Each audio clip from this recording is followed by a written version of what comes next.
But she's good. Oops, let's pause that. I'll give it one more minute as people are coming out from other meetings and give them another minute to join in.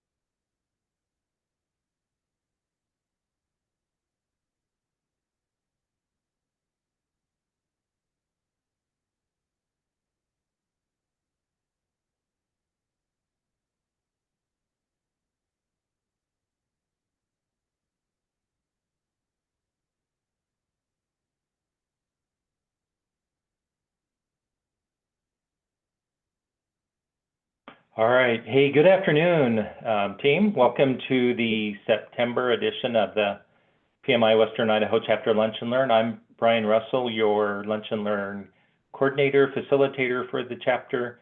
Happy to have you on board. Looks like we have 23 attendees so far. It's my pleasure today to welcome Emily Price, who is an organizational change management program manager for Blue Cross of Idaho, and Jen Smith, who is also with Blue Cross of Idaho and leads initiatives for the company's corporate development division. Jen and Emily are going to talk about change management best practices for project managers. And in this session, it's designed for you as a project manager to gain advanced strategies for integrating change management into your strategic initiatives and projects. So with that, I'd like to welcome Jan. Emily, thank you for spending time with the chapter today. Note that this is a live session and there will be some interaction, so your audio is available. Feel free to unmute yourself as you have feedback. So Emily, Jan, take it from here. Thanks so much, Brian. I apologize. I had some technical difficulties as soon as I joined the webinar and I'm unable to access video, but hopefully everyone can hear me okay. And Jen, if you could please share your screen, that would be great. Yes, let me do that. I am sharing. Can everybody see it? Yep. Yes. Yes. Awesome. Let me get, Perfect. okay. Well, first of all, we appreciate the opportunity to talk with all of you today. It's a real privilege to be able to share some of our knowledge and experience over the years between working at Blue Cross of Idaho and some prior organizations. But really today, we're here to help share some best practices. And as you'll see from the objectives there on the slide, it's important that we start off on aligning on the definition of change management and why it's important.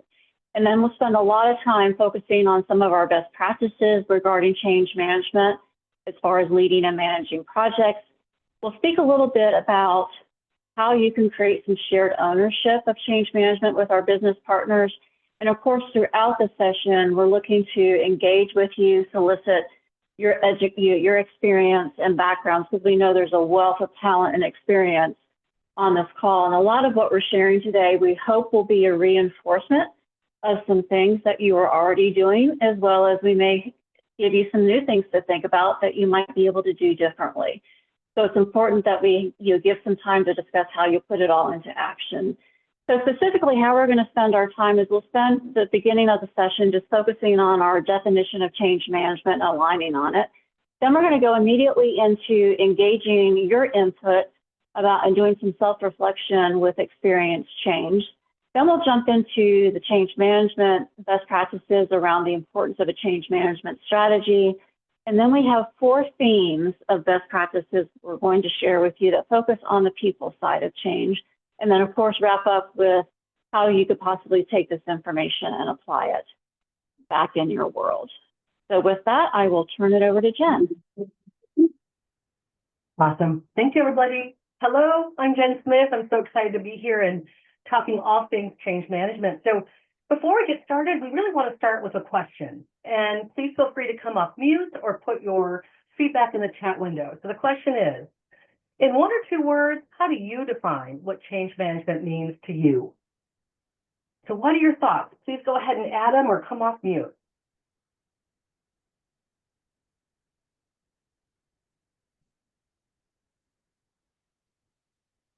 Okay, successful change, increase adoption, preparation for success, communication, documenting change, controlling the chaos, juggling dust. That's a new one. I like it. Transformation, accepting something different. Awesome. These are all spot on. Preparation for those that are impacted. Yes, yes, yes. Wonderful. Thank you. So really kind of thinking that through, and those definitely things that I've seen and definitely would also share in terms of how I think about change management. Let me actually share with you the definition of change management as we think about it from a company or industry leader. And then we'll talk about why it's important. So the definition of change management is the application of a structured process with a set of tools that lead the people side of change to achieve a desired outcome. Now, I love this visual, and it actually comes from ProSci, who's one of many industry leaders in the change management world, and it's called their Unified Value Proposition. Now, this is a framework that illustrates how change management and project management are complementary disciplines, really aimed at achieving successful change. This also emphasizes the importance of addressing both the technical at the top and the people side at the bottom of change to realize our organizational benefits. Now, the model begins with the reason for a change, which can be grounded in current conditions or future goals, and then it progresses through three states: the current state, transition state, and future state, highlighting the critical need for success on both sides to deliver the effective change. This unified approach helps practitioners define success for their projects and contributes positively to the perception of change management by the project teams. To realize organizational benefits, we must pay attention to both the technical side and the people side of change. So next, I wanted to ask you, what has your experience been with change? And I want you to think of a recent example of either a personal or a professional change at work that has impacted you as we ask these three questions. Question one, what was the change and how did it impact you? Question two, what was your experience like from first learning about the change and later embracing or adopting that change? And three, what were you thinking and feeling during that transition? So I'll pause here. And again, if you have feedback or you'd love to share your thoughts on these three questions, please add those in the chat window or come off mute. We'd love to hear your thoughts on this.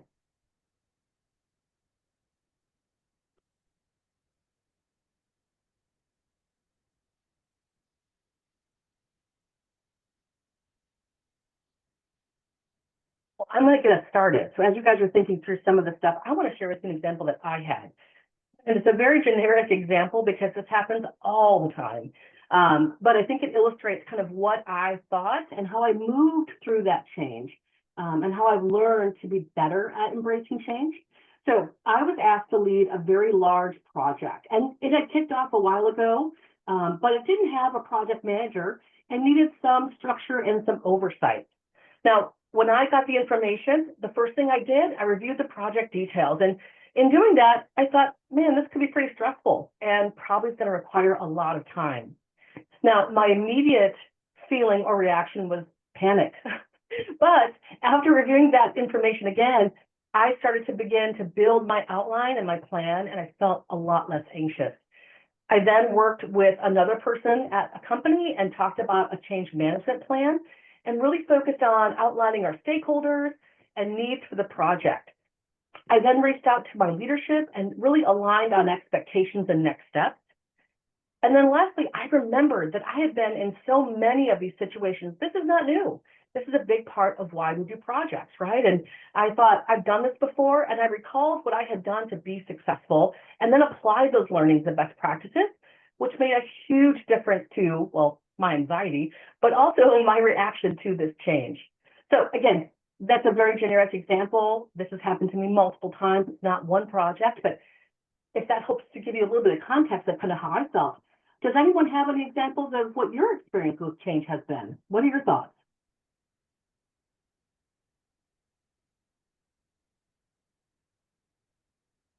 And Jen, I see I know there's a comment in the chat window too. Okay. So, so Ben Johnson, I see the last comment is from you. Hold on one sec. Let me read it real quick. Ensuring visibility, budget control, and ensuring buy-in. This depends on the maturity of the organizations involved and the professionalism of the team. More mature organizations with professional team members are more controlled and smooth, while immature organizations without change management processes are chaotic. Amen, Ben. Well said. Rebecca, I see yours. Workplace removing remote work impacted home life immensely. Confusion, stressful, panic, trying to figure out childcare during the summer months. Oh, I can relate. Joylene, change is not always a factor to plan for in projects, which is a mistake. Yes, absolutely. So guys, I love these examples. I think we can all relate to them in some way. But again, just thinking through change and how we approach it helps us to be a bit more mindful of what change does to us and how we handle it. So let me move now into this, which I think is a really cool visual. So this is specifically the difference, showing you the difference between change and transition. We hear these a lot, and they're often used interchangeably, but they do have distinct meanings that are relevant to this conversation. Change refers to a specific event or situation that is different from what it was before, while the transition is the process of adapting to that change. To note, change is external and can be, as we heard from some of these examples previously, sudden or unexpected, while transition is really how we internalize it, and that's focused on emotional and our psychological adjustments. Transition is a gradual process that allows us to come to terms with the change and really navigate it successfully. So in essence, change is the event, while transition is the journey of dealing with that event. Now, Emily and I really liked this visual because it shows that people must accept that something is ending before they can begin to accept the new idea or the change. What you will quickly realize is if you don't acknowledge the emotions that people are going through, you'll likely encounter resistance throughout the entire change process and your project. So last, here is a quick visual on the William Bridges transition model. This shows the framework for understanding and managing the psychological and emotional impacts of change. Now, in this visual, it outlines 3 distinct stages that people experience during transition. The first is ending, losing, or letting go, and that's where individuals face the end of the current state. They experience emotions like fear, denial, or resistance as they let go of their familiar ways. In that middle column is our transition or our neutral zone, and that is a phase of uncertainty and confusion, where old habits are gone, but new ones aren't fully formed yet.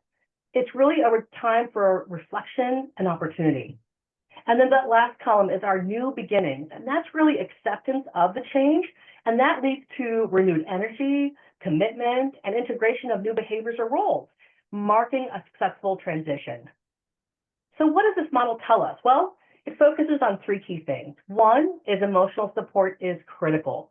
As I mentioned this previously, leaders must guide individuals through emotional stages with empathy, communication, and clarity to reduce the resistance. 2, time and patience is required. Each stage takes time, and if we rush or try to skip stages, it can lead to failure in adopting the change. And 3rd, there is an opportunity in the transition or neutral zone. This phase, though uncomfortable, is a chance for creativity, innovation, and redefining roles. It also reminds us that effective change management prioritizes supporting people through the emotional journey of transition. So with that and the background and the why of all things change management, I'm going to pass it back to Emily, who's going to talk about creating a change management strategy. Emily, over to you. Yeah, thanks so much, Jen. If we could go back a slide, please. I just want to emphasize, go back to the slide that talks about change versus transition. As we go into the rest of this workshop, really what we're focusing on is when it comes to leading and managing change, it's really about managing the change itself and then, of course, the transition. So as we go through this, I just ask that you keep that in the back of your mind because it's really about both. And a lot of times we have a tendency to focus on just managing the change itself and not as much time focusing on the transition side, which Jen just alluded to. So thanks so much for going back to that.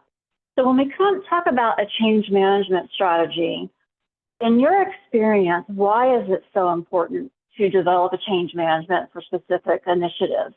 Then hold off on just a minute if you could, please. I just want to hear from the group. And if you can go back a slide, thank you. In your experience, why is that so important to have a strategy?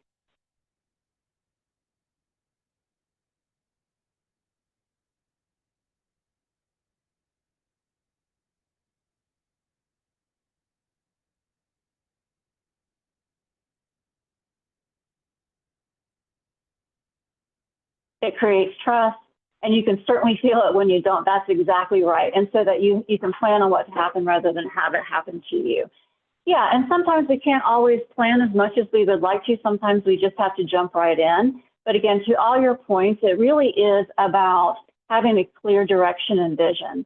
So this next slide really speaks to when developing your change management strategy. Here are some best practices around creating it.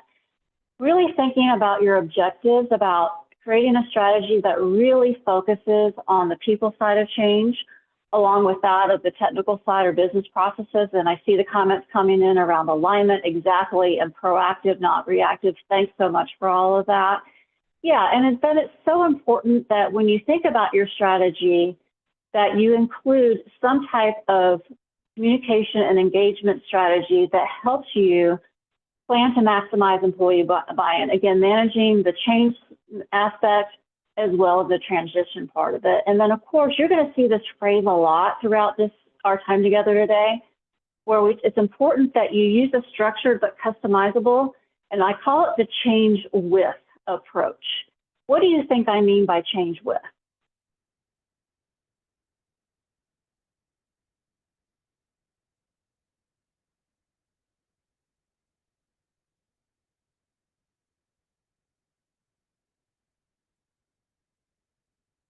Meet people where they are. Yeah, exactly. Typically, when it comes to change management, we have a tendency to naturally gravitate to what I call the change to, where we're making the change to the people and to our employees versus changing with them. And I'll talk a little bit more about that. And Travis, thank you so much for your comments as well. And Megan, around not a one size fits all, and of course, setting your strategy according to the state of reality.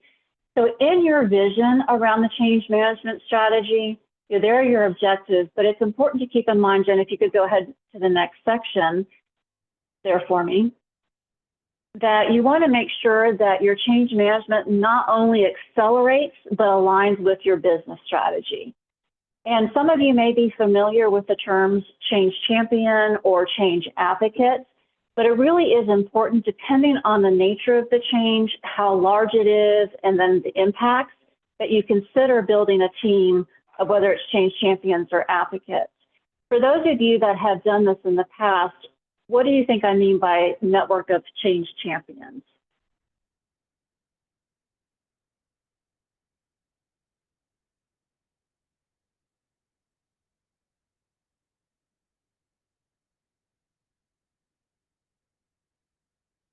Yeah, influencers in the business.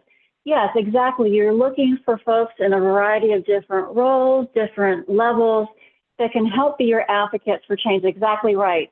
People who are on board, early adopters, et cetera. Yeah, these are folks that are really, they are there to help you supplement and complement the change. So some initiatives may require, others it may not need it. But when you really don't forget about that group, because when it comes, as you all probably are very familiar with, when it comes to leading and managing change, it takes a village, and your change champions can be a very large part of that. Some other things to consider when it comes to your change management and approach is making sure that you're giving transparency into not only what's happening before implementation and during implementation, but after, so that folks have an understanding of what to expect and can prepare for it. At the same time, also make sure that your plan is customized to meet the needs of the feedback that you've received from leaders and employees, because again, those recipients of the change, your stakeholders, which we're going to talk a little bit more about, really play a very large part in helping to design your plan. And then a few other things just when it comes to your change management approach and vision focuses on the following, and Jen, you can go ahead and advance it for me if you would. So sometimes it's appropriate to give training, not every, sometimes the change is simple. It may not require a change in skills or capabilities. It could require just some more resources so people feel supported, but being prepared to include both training and resources to equip employees and give them the capabilities and skills and competence they need. Also making sure that you're looking at a variety of communication opportunities and engagement activities, which we'll speak to here in a moment. And most importantly, make sure that you're monitoring how the things that you're putting into place are working. You need to pivot or continuously improve. So this is just at a high level, some things to consider in preparing your change management strategy. Any questions around this before we jump into the best practices and lessons learned? Emily, I like the approach for the people Yeah, process. thank you. Yeah, I like the approach Yeah. for just mentioning the people, the process, the technology, and changing with. Those are all key areas to consider when it comes to change management. Yeah, and change with is a term you're going to see throughout our time together, because again, if there's anything that really resonates with you, my hope is that it focuses on gravitating away from the change to versus the change with. So some best practices that Jen and I have gleaned in our experience with Blue Cross of Idaho, as well as working with other organizations. So this, again, may not come as any surprise to you, but when it comes to stakeholder analysis, it is key to the success of your projects as well as leading change management. So Jen, could you focus on the two key learnings there for me, if you would, please? So I'd like to ask if anyone would be willing to share, have you been engaged with a project where maybe a stakeholder analysis was not done or necessarily done in its entirety? And if so, what was the impact of that?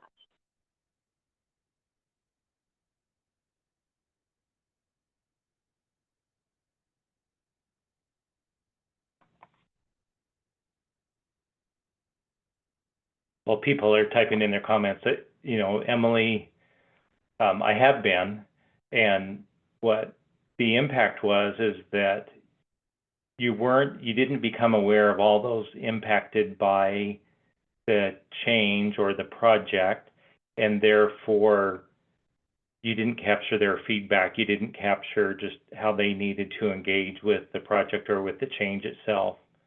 So yes, it's a challenge if you don't do a stakeholder analysis. Yeah, and I see in the comments there, yes, and the project was not widely adopted. It took a lot longer, and then also it almost killed a project, right, because the business need was not captured. And so, again, it's not only critical to the success of the project and its intended outcomes, but also that with the people side of change. And we'll share a little bit more about what learned here, but I also want to focus on the quote at the bottom of the screen, that all stakeholders are not the same, they're not created equal.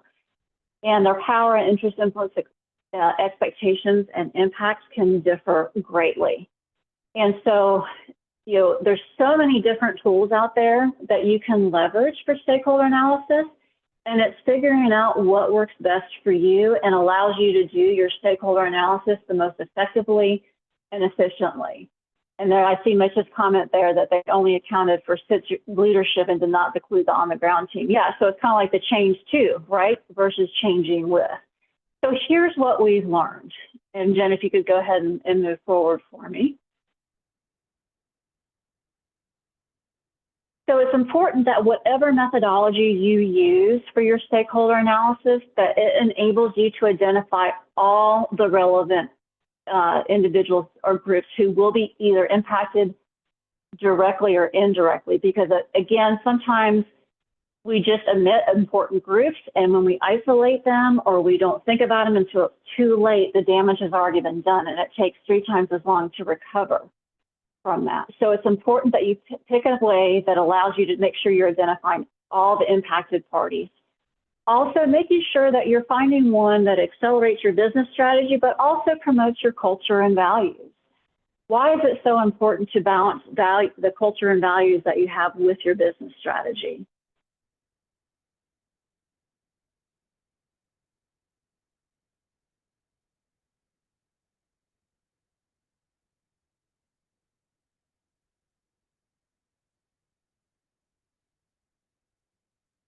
Have any of you ever heard the expression of speech, culture eats strategy for breakfast?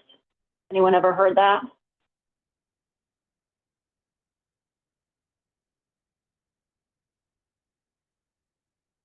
No, okay. Yes, so mixed, right? So for those of you that have heard that, what does it mean?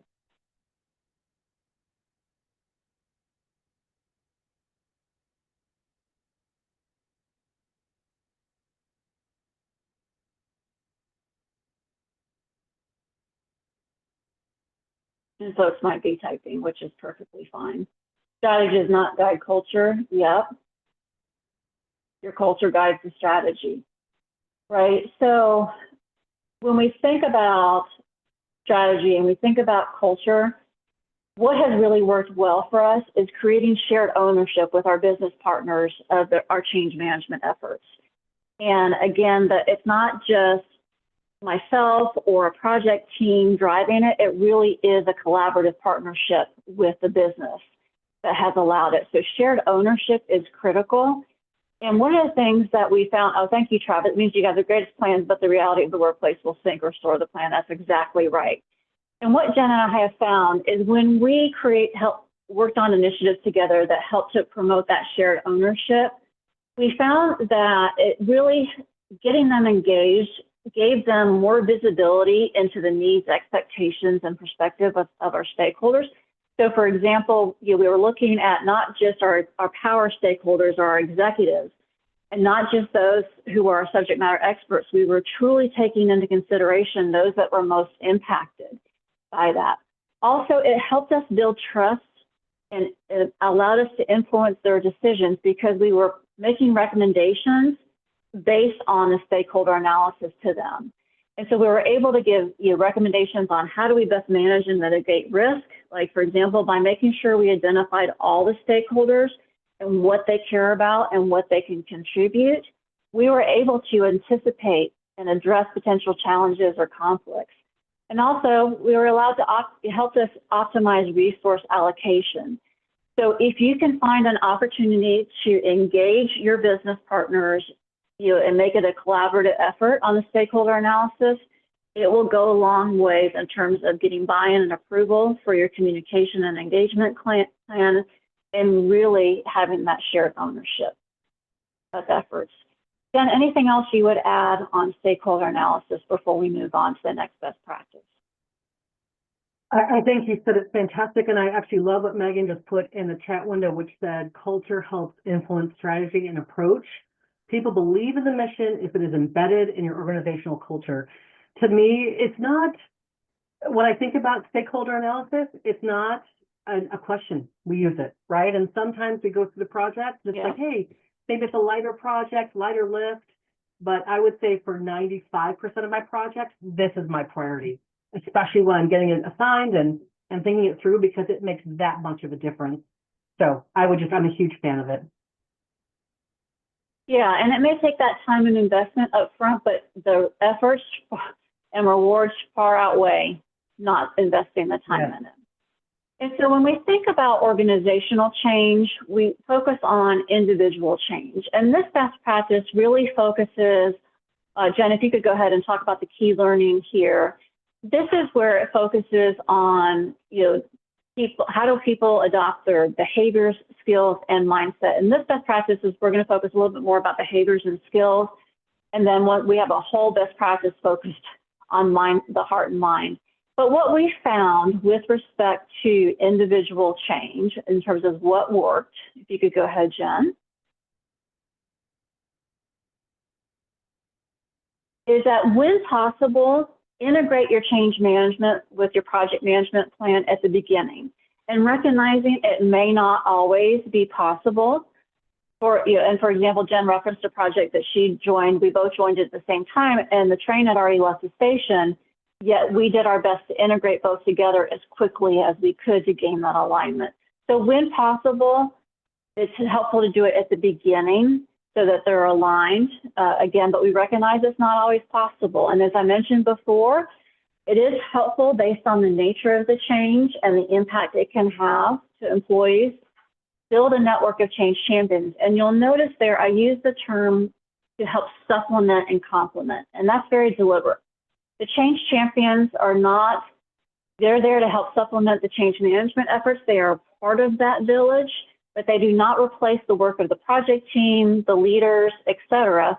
Again, they really are your top influencers and advocates of change, especially among your front lines of employees. So again, when it's appropriate, leverage that opportunity. Some other things that have worked well for Jen and me include, go ahead, Jen, if you would. When possible, always use executive sponsors to help support and advocate for key projects, and not being afraid to reach out to them when needed to ask for the support. Sometimes that support could be helping to reinforce a message, help send a communication, help speak to other executives. It's a very powerful tool to have. And Jen, if you can move forward, I just lost visuals. So then we have developing a clear understanding of what is changing. And one thing I want to emphasize here is that a lot of times we're really good at explaining what's changing, but we may not always explain the why. And why is it so important that folks understand the reasons behind a change?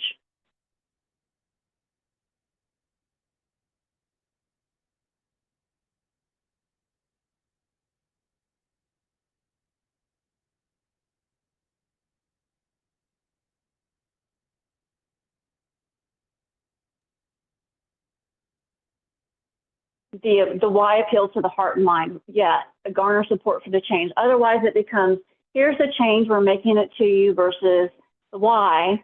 And then again, it helps them to internalize, accept it. And one of the things that I found over the years, and Jen has as well, a lot of times when you ask folks about why are we making this change, the response 9 times out of 10 is because we have to.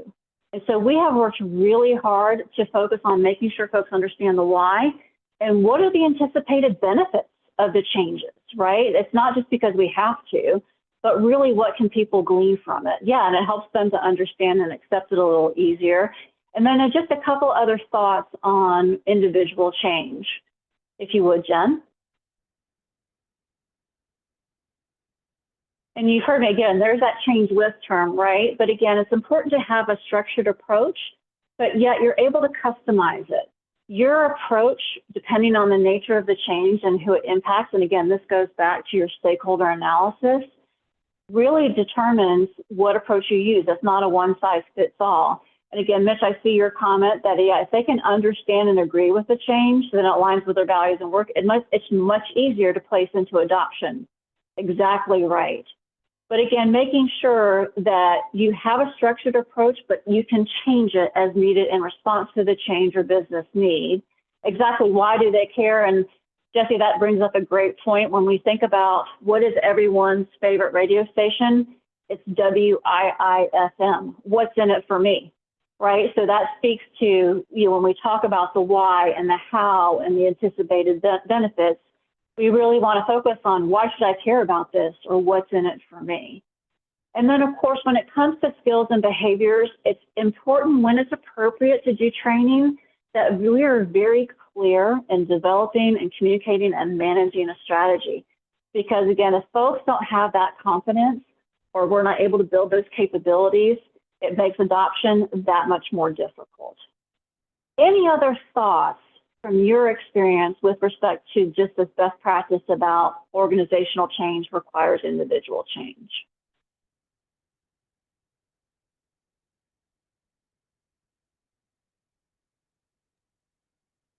Emily, I was just going to add that in my experience, what I've seen is it takes a very long time. And I always think about this like person by person, project by project, leader by leader.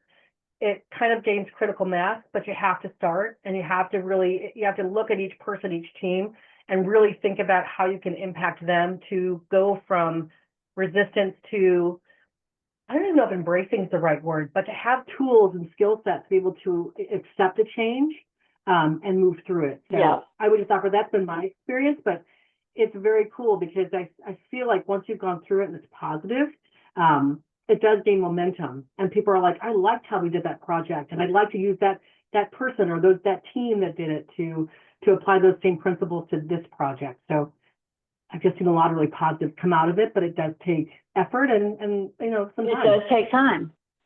Absolutely. And Travis, I appreciate your comment there as well in terms of into the why for getting people's attention. If we don't explain the why, what happens is people make up their own whys in their head, right? And that can make things that much more difficult or that much more challenging. And that speaks to really the importance of transparency, which brings me to the next best practice around engaging hearts and minds around this. So as Jen alluded to at the beginning, when we talked about the William Bridges, the state transitions that people go through, it's not only important to understand what people are thinking and feeling, but to make sure we're taking the time to address those in a variety of different ways. So here are some things that have worked well for us in our time at BCI and, of course, at other organizations as well. So again, individuals transition through the stages of change differently. Again, depending on the nature of the change, am I losing something? Am I gaining something? It's so important because some changes, some people are able to adapt them and embrace them right away, and others, it takes a long time. And being cognizant of that, because how you empathize and deal with some folks can look different depending on where they are. So it's really important that we always maintain an awareness that individuals transition differently, and that we have to keep that in mind in terms of how we engage their hearts and minds. Something else I want to emphasize is that transparency. And again, a lot of times we're hesitant to focus on the why and all expected impacts if it's something that we don't think is going to be perceived as well as it could, right? So why is it so important, though, that we are transparent about the good, the bad, and the ugly when it comes to thinking about how our employees engage and embrace change?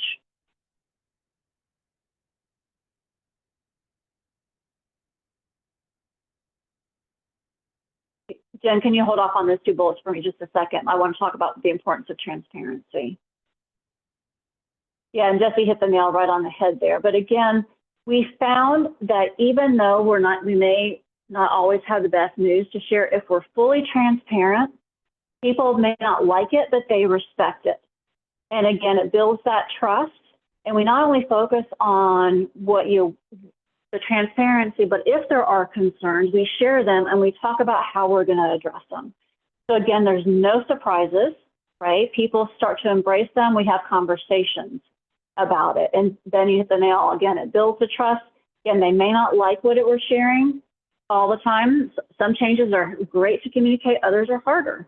But at the end of the day, they will respect it. And then they're hearing the full story and are not creating stress and anxiety for themselves by making up something in their heads, right? Because they don't have the answer to a problem the project team may not have realized. Exactly right.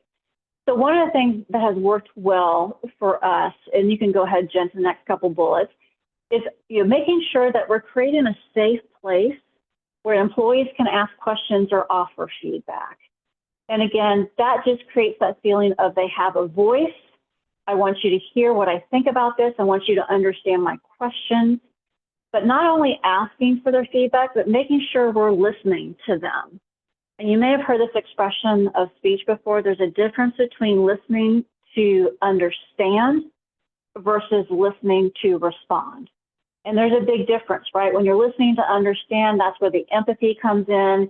You're acknowledging they've been heard. You may not have a solution right then and there, but at least they know they feel heard. And when you find yourself in a situation where employees don't feel heard or that they don't have a voice, what happens is the resistance, the confusion, all kinds of emotions, right? So it's great to create a platform in which employees can do that, whether it's in meetings, whether it's a form they can go and fill out, and the questions go to people and they can see them and they share their responses. But I cannot emphasize the importance of giving an outlet enough for employees to ask questions and offer feedback. And it's absolutely okay if you don't have all the answers. It's okay to say, you know what, that's something we're looking into, and then we'll get back to you. And making sure you do follow up, and that's a tricky balance, right? Between answering questions and when you don't have the answers, but making sure you're able to find them and then circle back. And then a few other things I want to emphasize around hearts and minds, Jen, if you would, is the importance of leaders. And we have found in giving leaders the opportunity and using a variety of techniques to give them visibility into the changes, how it's going to impact them, as well as the benefits, we saw a huge difference in the level of adoption and engagement within their teams. So leaders are instrumental. They're a part of the village of helping to engage the hearts of minds. And also not just creating opportunities to give them visibility, but how are we empowering them to consistently communicate with employees and to help build that engagement and foster optimism. There's some leaders that are very natural at this in terms of just engaging their team in a discussion. Sometimes other leaders may need some direction, like here's a guide for a team meeting discussion you might have, or to jumpstart your conversation. Or here are some FAQs that you can use with your team to help open up the door, right? So making sure you're giving them the support, whether it's through leadership meetings, tools and resources, making yourselves available for one-on-one conversations. We cannot underestimate the importance of leaders in helping to engage hearts and minds of their employees. So again, they are a very instrumental part of the village when it comes to leading and managing change. Jen, what else would you add to this best practice before we move on to the fourth one? I'm just thinking about this is critical when it's normal. I think when we find that we have a lot of work and maybe not as many people to do the work, sometimes that happens in different, times, different companies. But I think what you're doing with, more with less, I think this is especially critical because this change piece comes down to, is it going to happen or not? And as you've seen in some of the comments, a lot of people have had those projects where it's a great project, the leaders are aligned, but the people aren't. And I would just offer, to me, this is the way to make the most effective, but more importantly, it's really about leading from the bottom up. And I've seen Emily do this so many times where leadership's fully aligned and they're like, you're doing great, move faster, that the whole thing. And then Emily comes back and says, slam on the brake a little bit, right? Like, let's talk about the feedback that I'm hearing, some concerns that are going on. And then her being able to come back to the people that are impacted and give voice to their feedback and get responses. And sometimes we've seen even slow some projects down for the right reasons. And that builds trust and credibility, but more importantly, it impacts that person. And I think that to me is where I get excited because we really have some great tools to advocate. And that's what this comes down to. Thank you, Jen. And I will say when it comes to this, there are times, and I refer to it as being respectfully persistent, is going back to the feedback we received or the stakeholder analysis and saying, I understand this is your perspective. We've got to think about the people that's going to impact the most and what we're hearing and seeing from them, right? And that leads me to the last best practice around communication. And again, it sounds like, well, that's very basic, but again, the importance is we have a tendency to communicate maybe one or two times. And what we found is that if you have a transparent and consistent cadence of communications to keep, whether it's your internal or external, meaning if I think about Blue Cross of Idaho, we have our providers, we have our members, we have brokers, et cetera. But really thinking about, am I keeping people in the loop, right? And so some things that have worked well for us. Go ahead, Jen, if you would. So a customized communication strategy, and I referenced this earlier. Again, your communication strategy for one project or initiative can look very different than another, depending on the project, depending on the impacts and the stakeholder analysis. So yes, there might be some commonalities, but it's not a matter of copying and pasting one strategy for initiative to another. It's really making sure you're communicating, customizing that plan and executing on that. this next bullet speaks to a phrase that I use often. Tell them what you told them, and tell them again. You know, in experience, sometimes you may share something with folks, and like I often hear, well, we sent a communication about that. Well, that's great. Did everyone read it? Did everyone understand it? Right? So we have to remember that depending on when something's communicated and where people are, you know, with their work, their mindset, et cetera, it may take sharing the information a few times for it to really resonate or process with them. So there's no harm in tell them what you told them, and tell them again to make sure you're very deliberate and clear. That also leads to the importance of, am I consistent in my messaging, whether it's in an email, or if it's in a meeting, or is it in an FAQ, et cetera. And why is it so important in your experience that how we communicate, that we're consistent in our messaging?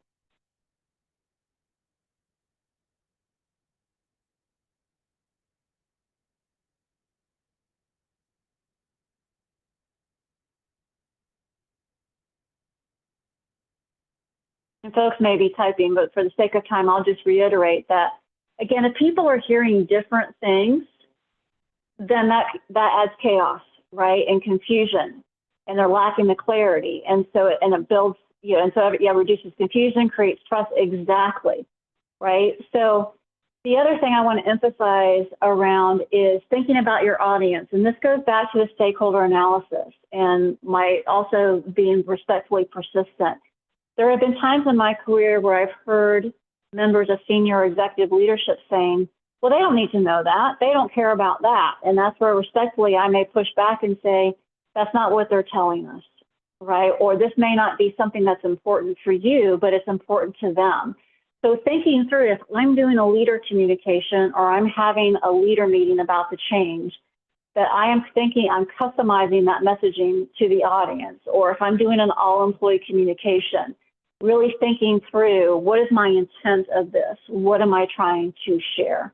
Of course, and then making sure that we're checking for understanding. And sometimes it's not just the questions you get asked, it's what you don't get asked, right? And, or you hear radio silence. So being prepared to adjust your messaging or timing as needed. There are times where we were planning for communication and we postponed it, or we changed it from a email to a video message, right? So again, it's always checking what the pulse is and what type of response. And that brings me to the last thing of, there's times where you have to use a variety of methods to share and solicit information. Again, we cannot simply be focused on meetings. We can't necessarily focus on emails or a form. We have to have a variety of different methods out there, as well as tools and resources. And one of the things that has worked really well for Jen and myself is that when it comes to offering tools and resources, it's not just about pushing tools and resources to them, it's making sure they're available to folks on demand, where they can go out there and look at them at their own pace. Or also, there's some resources that some people are visual learners. They may want a resource, like I think of the first thing that comes to mind is a heat map or impact map, a visual that tells them the story, and it doesn't require explanation. Other folks may want a full-blown FAQ, et cetera, but making sure that you have a variety of tools and resources that you leverage to appeal to different styles of learning and different styles of how people transition. And again, you'll see there at the bottom where it says there's no such thing as over communicating when it comes to the changes and what's occurring. And again, but it's also that balance of, am I communicating with intent and value and impact? And again, it can be a tricky balance around that. Any questions or thoughts, or Jen, anything you'd like to build on here before we transition to the last part of our Lunch and Learn? Yeah, I would just say one thing that I've learned the hard way when it comes to communication. If your leader is a supervisor, a manager, a director, a VP, a C-level executive, don't assume they know how to communicate. And I don't mean that with any malice or being rude. I mean that in the sense of, you can really help them understand what the core message is, what the through thread is in terms of the discussions that you're having and the project itself. So That's something I've seen Emily do so well, which is here's some talking points, even reviewing the communications that we're sending out to incorporate key points that she's hearing as our change manager. I would just say don't underestimate that. And I know the feedback that I've seen her get from leaders at every level has been so positive because they know it's consistent, they know that it's a targeted message, and that it's really thinking through the feedback she's gotten. So I would just offer that when I think about communication. That's a lesson that I've learned. And I think, Emily, a best practice you drive at BCI. Well, thank you very much. All right, well, thank you. I appreciate that very much. And of course, if you have some other thoughts, please enter those in the comments there. Wonderful. Okay. So as Emily said, this is the end of our presentation. We have enjoyed this. It has been fantastic. And we just want to circle back with you and ask some questions and see how this landed. So thinking about putting this all into action, I'd love for you to come off mute or put into the chat window, what's resonated with you most today and why? Again, we're here to help you. We are a community of project managers and people that are around the project space. And again, our hope today is that you learned or took back something from the presentation to help your team, your organization, and the people and friends that you work with. So anybody have any thoughts about what resonated with you most today and why? Ooh, Jesse's calling out importance of effective communication. Yes, yes, yes. Love it. Tell them what you told them. Tell them again. Yes. Dina, I'm going to start a change champions group at my company. Yes.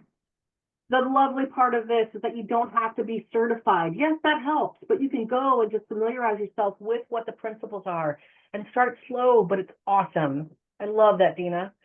Thank you so much. Okay, next question we had was, with respect to change management, what do you consider are some of your biggest opportunities for you or at your company? Megan just said from the previous question, I think, helping higher level managers about different learning styles. Yes. And what can help with communication? Yes, Megan. Travis, just why it is so important to stay disciplined with CM practices. Yes, and I think that's something that I am so grateful being part of Blue Cross of Idaho because it's not an afterthought. Change management is front and center. Emily is our change manager and she consults on many projects. So again, the model, how it looks at your organization could be different, but even sharing best practices like this today with the other people that are supporting projects at your organization is a huge step forward. What are your thoughts about your biggest opportunities? I know some people are talking about starting a change management group. Some others are saying, just talking about communication, but what are your thoughts about that?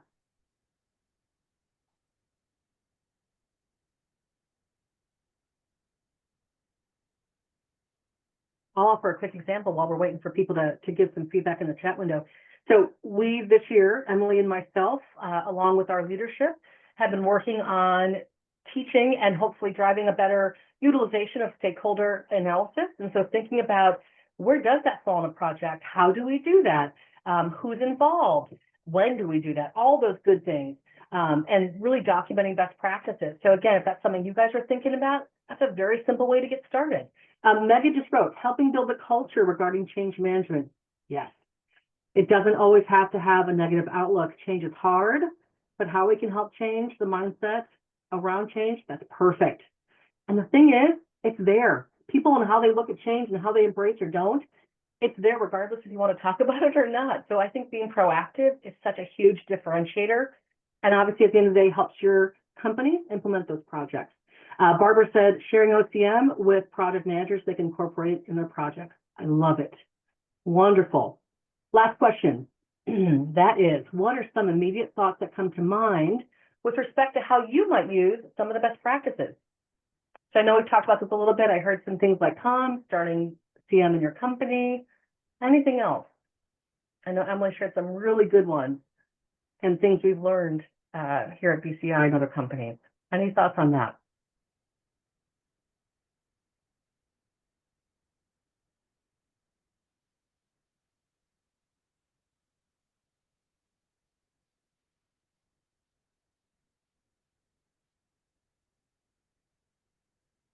Travis says, continue to find opportunities to use executive sponsors. Yes. And this to me is so critical. Emily talked about it. Do not be afraid to engage with them. That's what they're there for. And we know in certain practices within change management, that is the critical success factor in projects. Utilization and an active sponsor. It makes a huge difference. Barbara says, already do. Love answering the what's in it for me for each stakeholder group. Yes, Barbara, wonderful. Megan says, ensuring consistent messaging. Yes. Awesome. Okay, well, that ends our time. I'm sad to go. It has been such a wonderful time with all of you, and Emily and I enjoyed all of it, and we hope this was valuable to you. Thank you so, so much for letting us come here, let us present to you, hearing your feedback, and we hope that this will help you and your wonderful companies too. Emily, thank you so much for presenting. It was wonderful to do with you today. Well, thank you, Jen, and we really appreciate all the great engagement through chat. And again, if there's any questions or any best practices you would like to share with us, we'd love to hear them. So thanks again, everyone. We sure appreciate your time today. Yes, thanks again.